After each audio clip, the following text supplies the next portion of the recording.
Well, good morning, everybody. Our guest Ryan Jones is obviously running a little late. Maybe we haven't spotted him. Our following guest after him is Charles Lamana. We've just seen him come into the expo hall. He's around. I know he's around. It's going to be a busy day. Lots of getting clear today. What are you feeling there, George? George is moving our camera. What are you thinking? George, don't mess with the setup. It can't have any bleed on the sides, George. Too late. Just deal with it. Should only be perfect background. So. Okay, good. And can you? Okay, just some on the fly to setups anyhow. Tonight's pub quiz. Tonight's pub quiz. So we're going to try. We're not sure if we'll be able to, but we're going to try and see if we can set this rig up over for pub quiz tonight. So we'll be broadcasting that live also. Yeah, do we know what time that is again? That's the plan, right? Do we know what time? It's 4 o'clock. Did you say the pub quiz is 4 o'clock? 4:30 Eastern. Definitely come back. Yeah. Maybe we're here, maybe we're not, but it should be real fun if we can. I think it'll be quite funny. We've got four rounds. There's some fierce competition already heating up. We got the sunscreen on. George, stop. Stop messing with it. We're going to be ready for some serious entertainment, as in already we've had extra teams enter overnight. And they seem quite competitive. We're going to have at least half a dozen teams in there, and the room will be full of people that are too chicken to put in a team. Yeah. But want to just watch. What's going to be interesting is, that section we've got on Spotted, which is a bit of, what people are saying and doing out on social media. So you actually might find yourself in one of the pub quiz questions. That's true. Right? Yeah, so, the wider audience that's not here potentially are going to be on the show, which is going to be interesting. So, I was talking to one of the teams yesterday who says, we've got all of our top developers on the team. And I'm like, who wrote the questions, right? Yeah. Yeah. They said they've been studying for it. Unusual developer questions. I'm like, that ain't going to happen. Although, George Dominski has come up with a potential question. Oh, an actual developer question. A developer question, which he's going to research to absolutely fact check that it's legit. And so I think we're going to have maybe a developer question or two thrown in at the last minute. Could be a couple. It's definitely going to be fun, whatever it is. So we did what, a dozen or more interviews yesterday. Yeah. Which was way more than we even had on a schedule. Yeah, and they're not necessarily all live yet. So what happens when the stream finishes, they auto-archive on YouTube. When I have an evening that I'm not smashed, tired. No, I mean smashed. Tired. I will get and republish those. I'll just trim them up, put a bit of an overlay in the intro, outro, just so people don't know the name of the guest, that type of thing. So keep an eye on it, even if you don't see stuff. Like over the next several days, there'll be some stuff that was recorded, but when it didn't have live, that'll pop up. It'll pop up. Or it was live, but it's archived, and it'll pop up. Because everything that we have actually done, everything's been streamed out. That's been recorded so far. So the technical challenges we had at MBAS are completely behind us. We definitely got this down. And if you guys could see the rig from this side, it is slick. I mean, it's little bitty cameras, little lights. It's a compact little rig. Couple of 2 4K cameras, couple of lights. We should give a shout out to UG because UG really pulled out the red carpet for us. They created this spot. Done this amazing backdrop, right? Right in the middle of the expo hall, right next to Microsoft, sitting over here. Yeah. So they really pulled out all the stops. It's been great. So really want to give those guys a shout out. Yeah. I mean, you know what? I just feel like User Group, Dynamics Communities International, Extreme 365.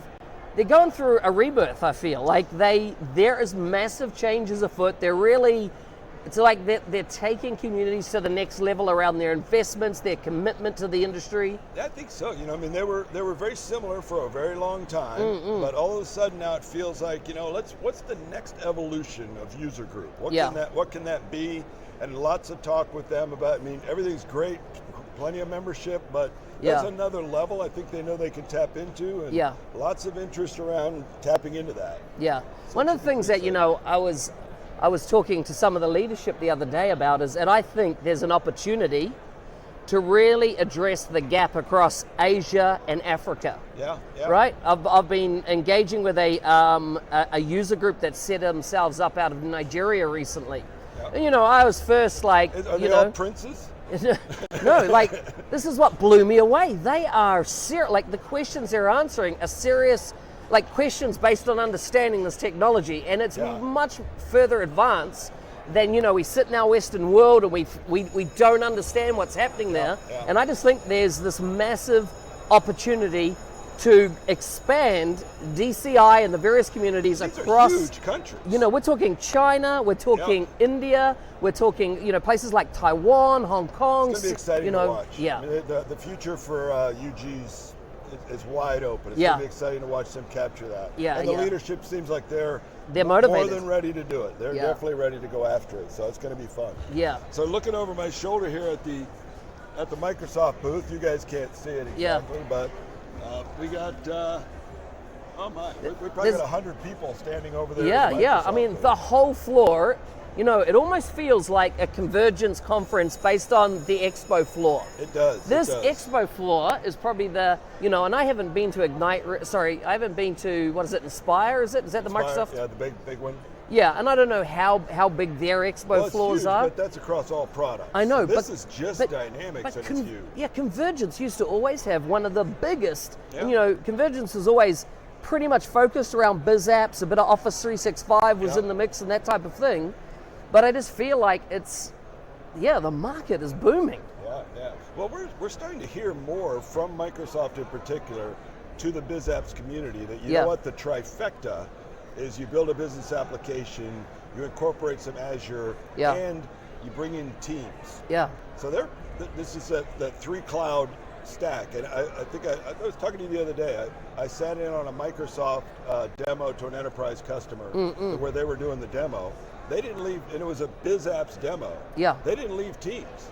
I mean, they opened up Teams and everything. They did it all from. I mean, I was waiting. Okay, when are you going to jump out to what we know? But what we know was in there. I mean, it was really clearly there's a focus here for Teams to just blow the hell up. Teams is going to be the center of the universe. I was telling you the other day that there was an announcement. I saw something on, must have been LinkedIn, that Adobe has done a full Teams integration around Adobe Sign directly inside of Teams. And I was like, okay, well, I have an Adobe Sign account. I've got the Adobe Cloud. Yep. I pay the annual subscription because it gives me all the design tools for graphics and that type of thing. Premiere Pro for video editing. And so I was like, hey, well, I do contracts for businesses, and I hate the idea of anything not being digital. Yep, right? I don't like the idea of someone... You don't want to fax your contract to someone for signature? I was just hearing somewhere recently that fax was still the way they're doing business, and I was like, amazing. Wow. But yeah, what I liked about it, from within Teams, I basically said, sign contract. It said, which of your contracts do you want to send in to your customer? I chose it. It said, what's their email address? Send. And then, when they signed it, I got a notification, Teams. Contract signed and filed. Yep, nice. Thank you very much. And there's a team site, there's a team set up just for that group.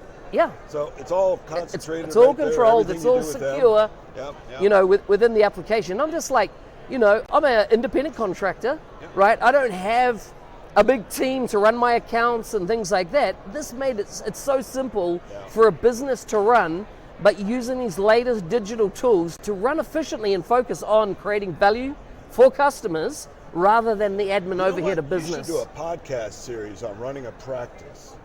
Oh, wait a minute, you already do.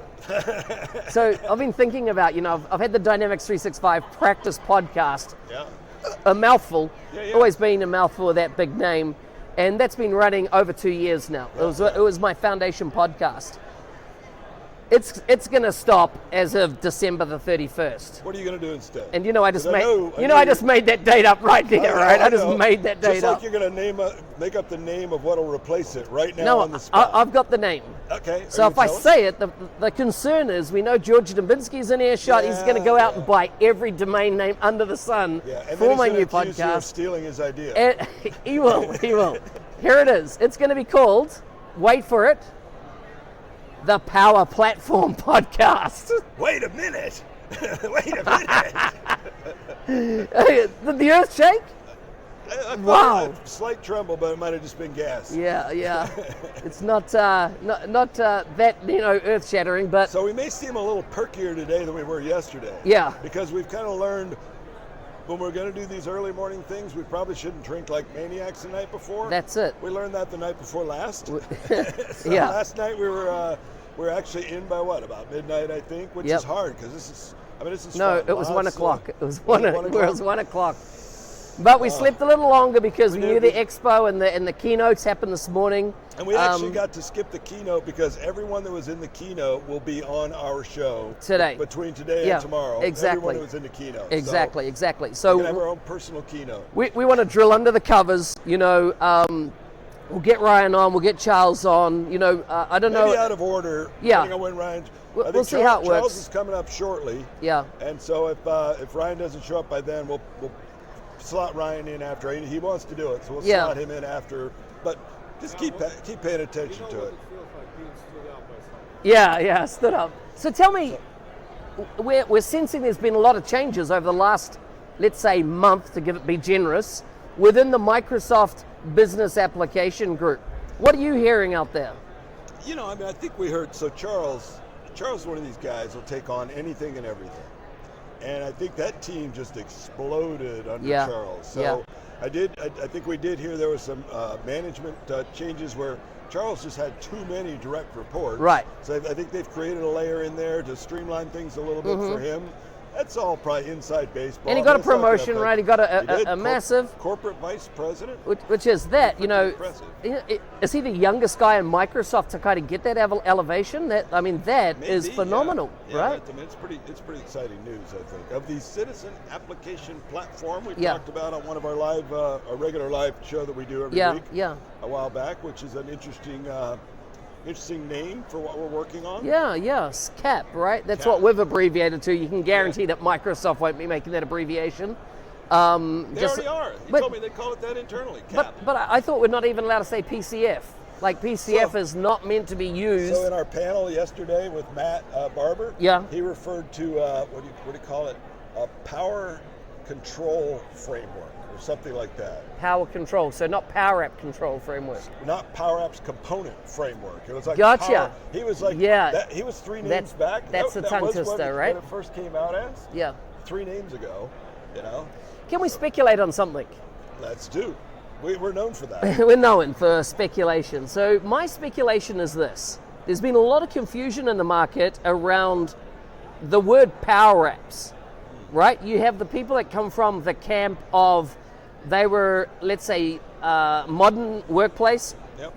Office side of things, side, Office 365, built a lot of their apps directly on SharePoint, and they had an idea, what was originally Project Sienna, came through, became Power Apps. Then we've always had Dynamics 365, right, which is very much a declarative-based way of building applications, and which we now call model-driven apps, and they got called Power Apps. Yeah. And so you go out to a customer, and they're like, well, what is it? What's a Power App? Like, is that a Power App? We don't even need, why are you trying to sell me the CDS? Because we can just live in Power Apps for years Yep. on SharePoint lists. What's happening? These guys have always had, I think, their nose a little bit ahead of their feet. Yeah. And I think there's clearly a long-range plan. You talked with Clay about it, I think, on your podcast. Yeah. And there's a long-range plan. I think that these two kinds of Power Apps are going to kind of merge into a single thing. Yep. So let's go ahead and give them the same name now, because later they'll be, but now as we're in this kind of like weird zone, where I was talking to an enterprise customer the other day who was their project requirement clearly was to be stood up on a model-driven as a foundation for their particular. I'm not saying model-driven solution for everything, but for theirs it clearly was. And we're talking about Power Apps, and you realize almost immediately that we are talking about two different things. Because they had their team had already been building Power Apps. Yeah. But they built something on SharePoint, which has a perfectly good purpose, but not for this particular requirement. Yeah. And trying to explain to them about the other Power App just blew their mind. Yeah. Just blew their mind. So here's my speculation, right? That was our lead into our speculation there, is that what if they deconstruct the Power Apps that we know from the Canvas side of the organization and make them all the componentry PCF controls? I almost felt like that's where it was. When they decided to allow you to embed a Canvas app in a model driven. Yeah. I mean, that's a very similar componentization, to, right? Componentization of something like the component framework, but now we're talking about then it has to sit in some sort of a model driven thing, right? Yeah. Yeah. So the Canvas is, it can sit out there on its own. Mm-hmm. It can attach to SharePoint, CDS, or anything else really. I mean, exactly. It can sit on exactly. its own. So that's, I think, the weird thing is if it becomes a component of model driven, then how does that part work? So, but they keep talking about those things merging together. Yeah, When they single first said that canvas, to us, right?